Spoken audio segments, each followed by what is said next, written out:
இப்போ இருக்கிற ஜென்ரேஷன் இந்த 26ல் மட்டும் இல்லை, கொஞ்ச காலத்துக்கு முன்னாடிலேருந்து கூட வெந்ததை சாப்பிட்டு விதி வந்தால் சாகணும் அப்படிங்கிறது தான் நாம் எல்லாருமே விரும்புகிறோம்.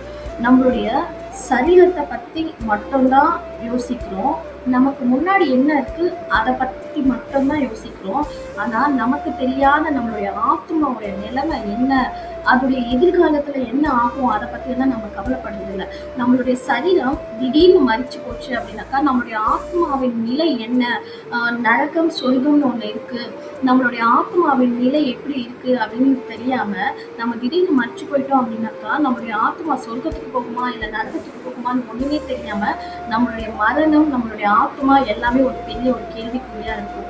அதை புரிய வைக்கிறதுக்காக தான், நீங்கள் யாருன்னு புரிய வைக்கிறதுக்காக தான், உங்களுடைய ஆத்மாவின் நிலை என்னன்னு புரிய வைக்கிறதுக்காக தான் இன்னைக்கு உங்களுடைய சகோதர சகோதரிகள் தன்னுடைய வேலை, தூக்கம், தன்னுடைய குடும்பம் எல்லாத்தையும் விட்டுட்டு வேதத்தை தூக்கிட்டு கொண்டு வந்து உங்ககிட்ட கொடுக்குறாங்க, உங்களை வந்து சந்திக்கிறாங்க, உங்ககிட்ட பேச வராங்க. நீங்கள் சொல்லலாம், நாங்கள் பரம்பரை பரம்பரையாக எங்களுடைய முப்பாட்டை, எங்களுடைய கொள்ளுப்பாட்டி இவங்க மூலிமா நாங்கள் ஃபாலோ பண்ணுறோம், இந்த சிலைகளை தான் கும்பிடுவோம், மரத்தை தான் கும்பிடுவோம், ஓவியத்தை தான் கும்பிடுவோம், அவங்க என்ன சொல்லி தராங்களோ அதை தான் செய்வோம் அப்படின்னு நீங்கள் சொல்கிறீங்க. ஆனால் இந்த வேதத்தில் ஒன்று சொல்லப்படுது, ஒரு மனுஷனுக்கு சத்ரு அவனுடைய வீட்டாரே அப்படின்னு வேதம் சொல்லுது.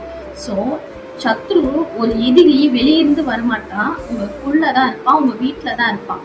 ஸோ நம்ம ஒரு சின்ன ஒரு பொருளை வாங்குகிறோம், அதில் செயல்முறை புத்தகத்தை கொடுக்குறாங்க. ஒரு ஃபேனாக இருக்கட்டும், ஒரு டிவியாக இருக்கட்டும், ஒரு எதுவாக இருக்கட்டும், எந்த ஒரு பொருளை வாங்கினாலும் செயல்முறை விளக்க ஒரு புத்தகத்தை கொடுக்குறாங்க. அது எப்படி யூஸ் பண்ணணும், எப்படி தப்பாக யூஸ் பண்ணால் என்ன ஆகும், எல்லா டீட்டெயில்ஸும் அதில் போட்டிருக்கோம்.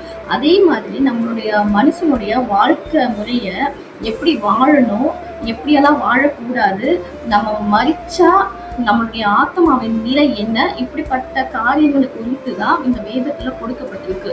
அதுக்கெல்லாம் அதாவது ஒரு 6 மாதம் 1 வருஷம் யூஸ் பண்ணுற பொருளுக்கே அந்த விற்பனையாளர்கள் ஒரு செயல்முறை புத்தகத்தை கொடுக்கும்போது நம்மளுடைய ஆத்மா வெளியேற பெற்றது. அதுக்கு தேவன் நமக்காக கொடுக்கப்பட்ட இந்த புத்தகம் தான் வேதம்.